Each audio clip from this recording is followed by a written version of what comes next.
Hey, how's it going? It's Grant with the Garden of Eater, and yesterday was a jam-packed day. Shelby and I headed down to South Florida where we went to Steve Ramirez's house of island shrimp, and we bought his entire collection.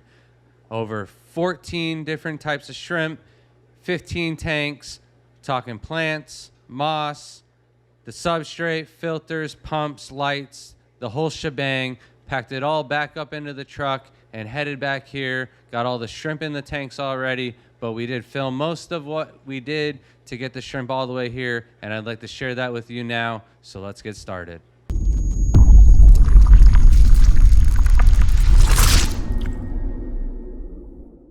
Steve started keeping red cherry shrimp in 2013 to 2015.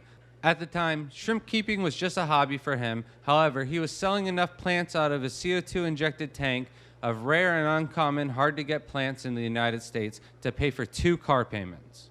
Being the entrepreneur that Steve is, he quickly realized that there was a boom in shrimp keeping, and he quickly jumped on board, and before you knew it, it seemed like Steve set up a whole shrimp room overnight. Steve got a lot of the basics at first, but he also got a lot of high-end, high-quality shrimp so that his brood stock, his breeding stock, started off with a really nice genetic. However, shrimp breeding and selling isn't what it used to be. Facebook has a lot to do with that, with a rule change in their policy no longer allows people to sell live animals through Facebook.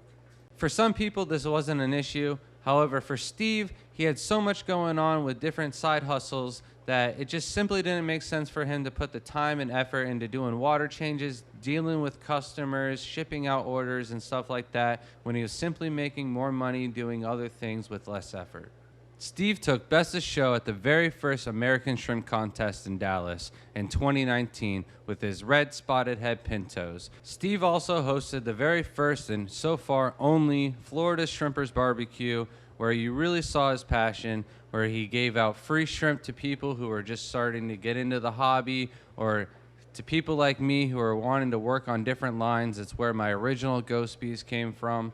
And then he also got everybody to sign a poster that day, and since he's no longer in the hobby, and a lot of the people that are on the poster that signed it are very good friends of mine, he gave me the poster. So I think this, besides one group of shrimp, which came from somebody who signed this poster, who originally paid $3,500 for a group of 5 shrimp, and I'll talk about that later. It'll be the very last group of shrimp, so stay tuned to the end of the video to find out the best part. So now it's time to tear down the shrimp room, and I thought I had this on film, however, I forgot to hit the button. So we drained all the tanks down halfway to make it easier to catch all the shrimp, and then we removed all of the filters, the moss, the plants, as well as anything else that he had in the tanks, so that way we could catch all the shrimp as easy as possible. Also, he had a 10-gallon tank that was completely packed with hooker moss, so I was lucky enough to take that with us as well. I have never seen this much hooker moss before. It is so nice, dense, and lush.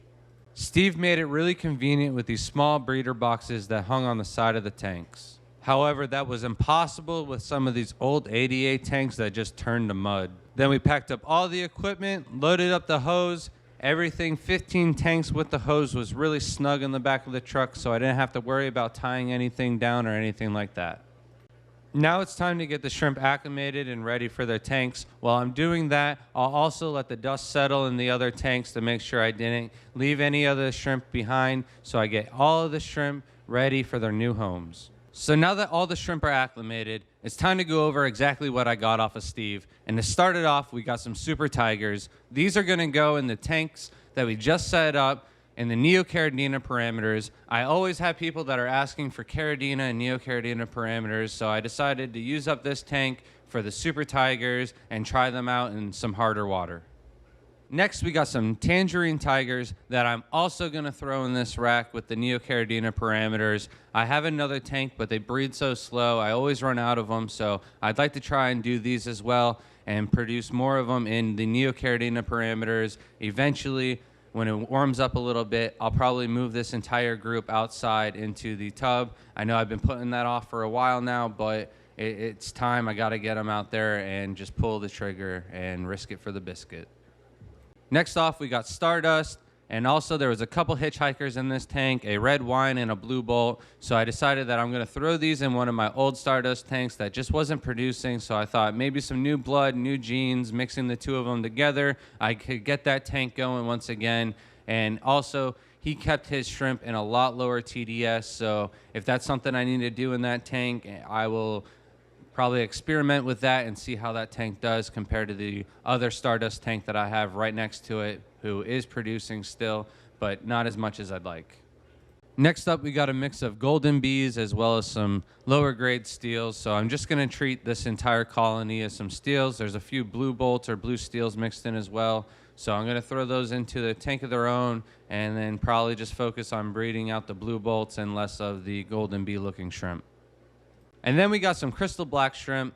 You can never have enough crystals. I breed as much as I possibly can, and it seems like I can never breed enough. As soon as they get a size to sell, I usually have a seller already lined up for these guys. So I'm really happy to be setting up another tank of these guys. And like I said before, Steve breeds his in a lot lower TDS than mine, and mine don't really breed as much as I like them to. So I'm going to slowly reduce the TDS in this tank as I see where the sweet spot is for me to work with the different TDS and then possibly lower my other crystal tanks to see if they'll do better as well. And then we got some more crystals, this time some super crystal reds. These guys are really nice. In my last cull attempt, I removed everything that was not a Santa hat, which is the white mask, and then a little bit of white on the tip of the tail. The rest of the body is solid red. However, they all ended up being male. It's happened a couple of times on me, but it's very rare. I just went down to the bare minimum in the tank. I think it was like 10 shrimp, and they all ended up male, or possibly one was a female, and they all ganged up on her, and that was the first one to die off. And so my tank kind of went stagnant there. So I'm really happy to get a new colony going. One is already buried, so I'm super excited to get these guys as well. Next up, we got crystal white bees or ghost bees. Steve's colony is where I originally got my shrimp from for my ghost bees back at the Shrimpers Barbecue. So I'm really happy with this colony. I was selling out of them more than I'd like to. So I was just getting ready to split the colony into 2 different tanks. So instead of doing that, I'll be able to sell off some of my ghost bees that I already have and start off a brand new tank with Steve's genes. So I have another tank with Steve's genes. So I have 2 of those tanks going, and hopefully will not sell out of those, and I can meet the demand of the ghost bees. And now we're getting into some of the more fancy shrimp. These are the wine reds. We got a lot of interesting patterns coming out of these guys, some open heno patterns for sure. I'm going to split those off into their own tank. Once I set up the tank rack for 100 tanks, I'll have plenty of room to work with different grades of all these different types of Taiwan bees that we're going to get here. So these are really nice, lots deep solid reds as well as nice strong whites. So really happy to be working with these. And it's really nice to be getting full colonies of wine reds or Taiwan bees in general, just because they're so rare out there. So many of them are used to create different hybrids and stuff like that. So stoked to get these as well. And then holy moly, is there a lot of blue bolts. I was not expecting this many shrimp at all. There's a few red bolts mixed in as well, but these guys are looking great. Lots of deep blues, full extremes, and you can never have enough blue bolts. It seems like I constantly have people that are wanting blue bolts. My line just does not breed them as fast as I want them to. You can never have enough tanks of them. Not just blue bolts, but blue steels as well. So these are really going to help us out and meet the demand of the Taiwan bee shrimp out there. And then we got some BKK or Black King Kongs, some Mosuras, some full extremes, just a little mix of the Black Taiwan bees genes out there. Just a small colony that he had going on, but this is what I was kind of expecting with his shrimp, with everything that he had going on, and he gave me the price and everything like that. So a lot of the colonies are way generous. This was kind of what I was expecting. However, the quality of these guys makes up for the quantity for sure. These guys are super nice, especially when I got them into the tank. They colored up and they look really good on that brown Brightwell Cafe substrate. And then we've got some low-grade fancy tigers. Steven even told me that these were going to be low-grade, but For the most part, they are white dominant, and I do not have a tank where I was going in that direction yet. So I like to have fun with little genetics, and they're kind of special just because they come from Steve's tanks. So I'm going to go ahead and rock and roll with these guys and see what I can't do with them, and if I can't improve the quality of the white a little bit. When I pulled them out into the cups, there was some cool oranges and stuff like that. So with these new tanks that I'm setting up, maybe I can go both routes, do an orange and a white gene Fancy Tiger. And then we've got some mixed Black Pintos that originally came all the way from France. My good friend Nico Rico. I have several different colonies of shrimp already going from Nico, so I'm happy to have these guys. And then we've got Steve's red Spot Head Pintos that took first place, best of show, in the very first American Shrimp Contest in Aquashella, Dallas, 2019. This is a super nice colony. The genetics are on point. And I was so impressed that after he won the contest, I reached out to him, or maybe I won them in an auction or something like that, but I had to get my hands on that colony. So I already have some of his going, but I'm very happy to set up another colony, and hopefully one day he'll get interested again and reach out to me, and I can just give him one of the colonies to get him right back into the game. And then, of course, I saved the best for last. These are the Galaxy Pintos, as well as some boas here and there. These originally came from Brandon Birdwell, who got his colony from Vin's award-winning group at Aquatic Experience in Jersey. Brandon paid $3,500 for a group of 5 or 6 shrimp, which at the time was the most amount of money that I heard dropped on 6 shrimp.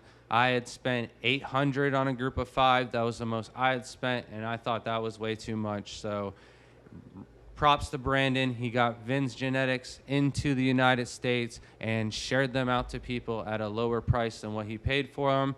And of course, Steve got his hands on some and bred them out, and they are just gorgeous. I can't wait till they come out more and stop hiding in the moss, and more of them will feed. Once the tank has matured more, the shrimp grow out and eat more of the biofilm, more of them will come out to feed, and I can get some really good pictures, as well as some other hitchhikers that were left in the tank. I made sure to get those out, acclimated, and put into a separate tank as well. So I technically now have 2 of those tanks going, not as many in the second tank as I'd like. However, all the shrimp survived the trip home, so I'm super happy with all that.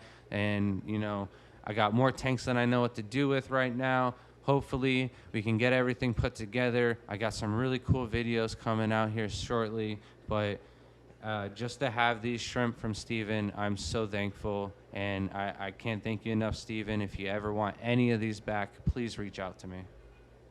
All right, so that's going to be it for this video. And remember, we're still donating 10% through the end of the month to the Chase Animal Sanctuary. All of our sales through our website at tgoeshrimp.com. And we'll see you next time. Thanks for watching.